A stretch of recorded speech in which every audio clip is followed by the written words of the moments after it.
예, 오늘 제목이 성막의 휘장과 지성소에 대한 것인데요. 출애굽기 25장부터 31장 그리고 35장부터 40장까지 13장에 걸쳐서 성막에 대한 기록이 등장합니다. 출애굽기에서 제일 많이 할애된 내용이 바로 성막에 관한 것입니다. 하나님이 이스라엘 백성에게 성막을 만들라고 하시는 것은 내가 이제 너희와 함께 하겠다라는 뜻인데요. 그러니까 말하자면 성막이 움직이는 예배 장소라는 뜻입니다. 하나님께서 우리의 삶의 중심과 삶의 터와 삶의 여정에 항상 함께 하겠다라는 뜻입니다. 창조주로서 하나님은 그 애굽의 종되었던 이스라엘을 불러서 하나님이 창조하실 때 애초에 가지고 계셨던 그 뜻과 약속대로 이 백성을 목표하신 그 구원의 완성에 이르게 하기 위해서 이스라엘과 함께 하시겠다고 하십니다. 그것은 이스라엘이 애굽의 종, 바로의 종으로부터 무엇으로부터의 자유보다도 더 중요한 것은 무엇을 위한 자유인가 하는 것을 대변하는 것이 바로 성막의 구조입니다. 그래서 출애굽기 29장 46절에 그들은 내가 그들의 하나님 여호와로서 그들 중에 거하려고 그들을 애굽 땅에서 인도하여 낸 줄을 알리라. 나는 그들의 하나님 여호와니라. 이렇게 말씀하고 있습니다. 자, 우리 성막에 대해서 한번 개관해 볼까요? 전체적으로 이 제단, 그러니까 그 아브라함, 야곱의 그 족장 시대의 제단으로부터 시작해서 광야의 성막을 통해서 그리고 결국 성전으로 가게 되는데요. 이 성막의 구조로 보자면 이 동서남북이 있는데요. 그러니까 이 주변을, 성막 주변을 레위 자손들이 부르고 있고요. 그 주변에 이제 세계 지파씩 이렇게 대열을 이루어가지고 전체적으로 이동을 하게 됩니다. 이제 위에서 보면은 얼마나 장만 광경입니까? 그래서 여기는 이제 말하자면 대표적으로 유다 지파, 물론 선봉은 스불론 지파입니다. 뒤에는 에브라임 지파가 자리하고 있습니다. 그리고 이 동편문으로 들어가서 번제단이 있는데요. 번제단에서 5대 제사, 소제, 번제, 속제제, 속건제 이런 것들을 드리고, 그 다음에 물두멍을 거쳐서 이제 첫 번째 휘장을 통과하게 됩니다. 그래서 여기 성소라고 그러고 지성소라고 그러고 있습니다. 이 성소 안에는 등대, 금등대, 금떡상, 그리고 금향단이 있습니다. 근데 이 향단은 히브리서 9장 4절에 보니까 지성소 안에 금향로와 은약궤가 있더라 이렇게 말씀하고 있는데요. 향단이라는 것은 성소에 있으면서도 지성소에 속하였다는 뜻은 뭐냐면 이제 대제사장이 1년에 한 번 들어가는 장소가 지성소거든요. 그렇기 때문에 그때 사용되기 때문입니다. 여기는 성소인데 말하자면 이 성소가 교회죠. 말하자면 오늘날의 교회인데요.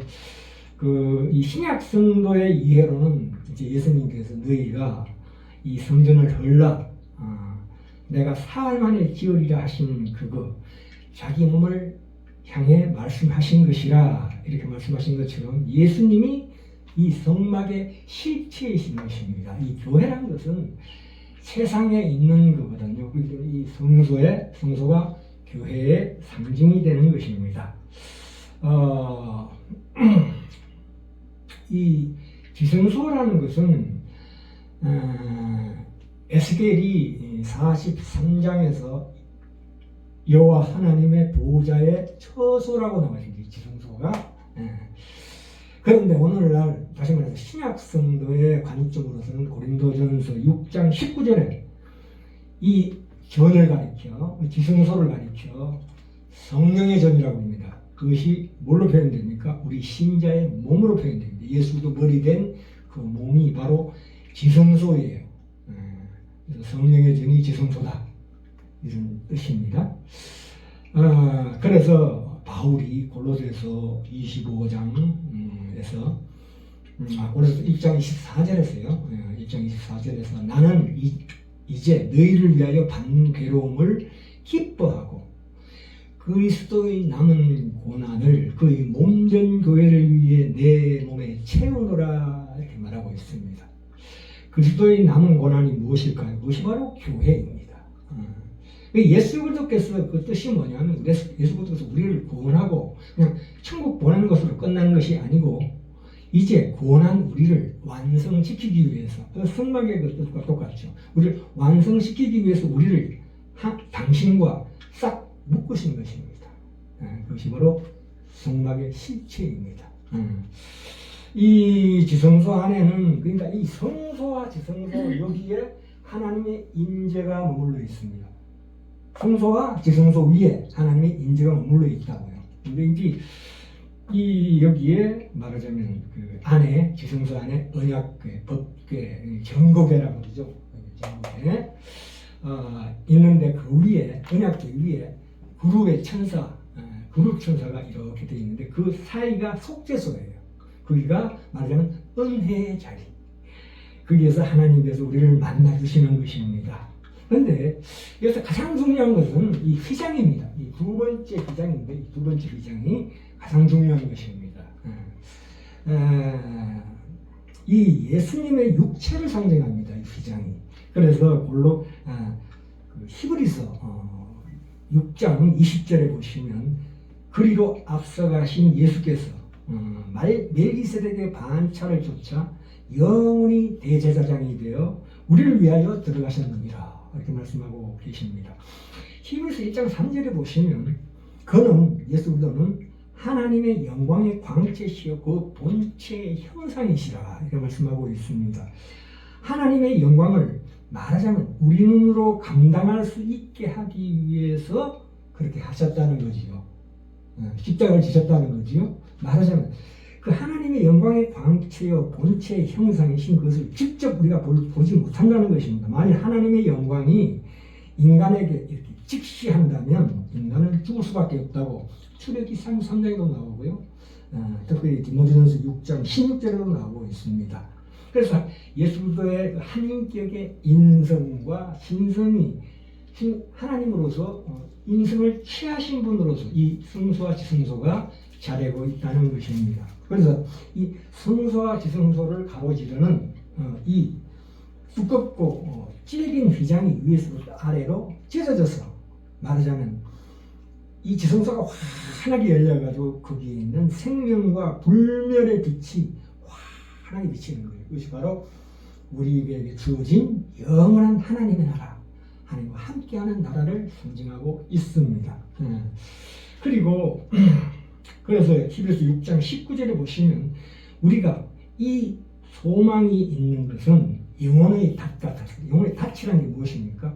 바다에 풍랑이 일 때에 배를 고정시키는 든든한 닷이죠. 그래서 우리가 이 소망, 하나님의 약속의 기업, 이 소망이 있는 것은 영혼의 닷 같아서 든든하고 견고하여 휘장 안으로 예수님이 들어가신 것처럼 담대히 들어가나니, 이렇게 말씀하고 있습니다.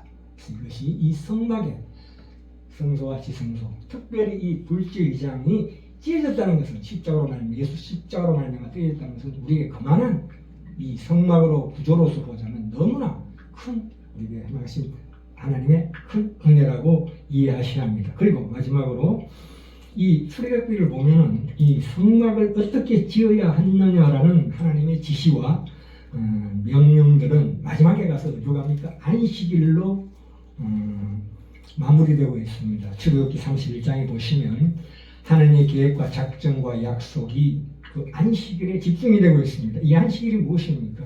이 구약에서는 이 안식일이 하나님의 창조를 기념하는 날입니다.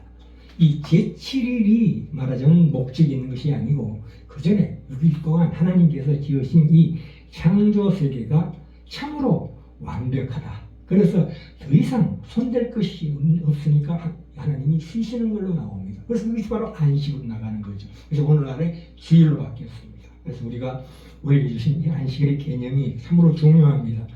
하나님이 애초에 창조하신 세상은 힘적인 모습으로 그 하나님이 창조하신 애초의 창조야 재창조로 넘어가는데 그 창조하신 그 모습은 참으로 하나님의 신적인 모습으로 묘사하고 있는 대목이 시편 104편에 나오고 있습니다. 마지막으로 한번 읽어볼까요? 104편 내 영혼아 여호와를 송축하라. 여호와 나의 하나님이여 주는 신이 광대하시며 정의와 권위를 입으셨나이다.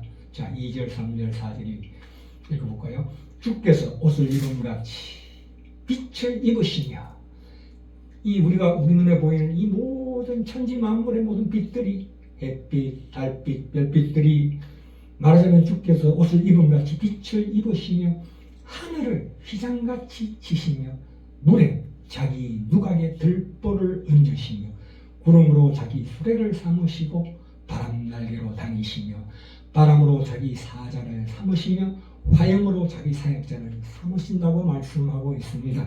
그러니까 하나님은 이 창조 세계를 이 세상을 하나의 작품으로 만든 것이 아니라 그 안에 하나님의 그 수준과 속성을 드러내셨다는 것입니다. 우리 하나님께 지으신 이 창조가 그 속에서 하나님께 지금도 재창조하고 계시는데 거기에 하나님의 놀라운 광대하신 자비와 진실하심과 권위와 놀라운 은혜가 있다는 것을 분명히 명심하셔서 우리 살아있는 동안 그 속에서 하나님을 찬양하며 살아야 될 줄 믿습니다.